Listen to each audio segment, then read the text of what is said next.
Parliament all party మీటింగ్లో TDP ప్రత్యేక హోదా అంశాన్ని ప్రస్తావించలేదన్నారు YCP MP Vijayasai Reddy.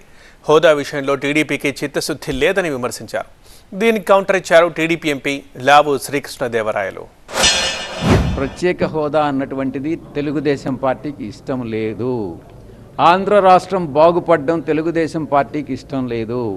Telugu Desam party Chandrababu Naidu కానీ లోకేష్ నాయుడు కానీ వాళ్ళు స్వంతంగా ఆర్జించుకోవాలి, సంపాదించుకోవాలి, దోచుకోవాలి అన్నటువంటి ఒక్క ధ్యేయం తప్ప రాష్ట్ర అభివృద్ధి, రాష్ట్రానికి స్పెషల్ కేటగిరీ స్టేటస్ అన్న విషయంలో వాళ్ళకి చిత్తశుద్ధి లేదు అన్నటువంటిది స్పష్టంగా తెలిసింది. మేము డిమాండ్ చేస్తూ ఉన్నాం. వాళ్ళు ప్రజల ఇంట్రెస్ట్ని కాంప్రమైజ్ చేసి పణంగా పెట్టి వాళ్ళు ఏదో ఫండ్స్ లాక్కోవాలని చూస్తున్నారు. ఏదైతే అడగాలో అది ఆల్ పార్టీ మీటింగ్లో ఫోరం కాదు. మేము మొన్న పార్లమెంట్లో సమావేశం అయినప్పుడు మోషన్ ఆఫ్ థ్యాంక్స్ ఇచ్చిన రోజు ఆ రోజు మేము అడగటం జరిగింది.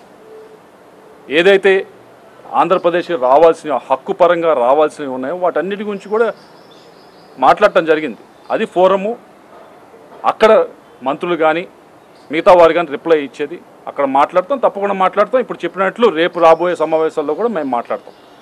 వీటన్నిటినీ తప్పకుండా మాట్లాడాలి, వీటన్నిటిని లేవలెత్తాలి అని చెప్పి ఇప్పటికే ముఖ్యమంత్రి చంద్రబాబు నాయుడు గారు పూర్తిగా చెప్పడం జరిగింది. నిన్న మీటింగ్లో కూడా చెప్పడం జరిగింది.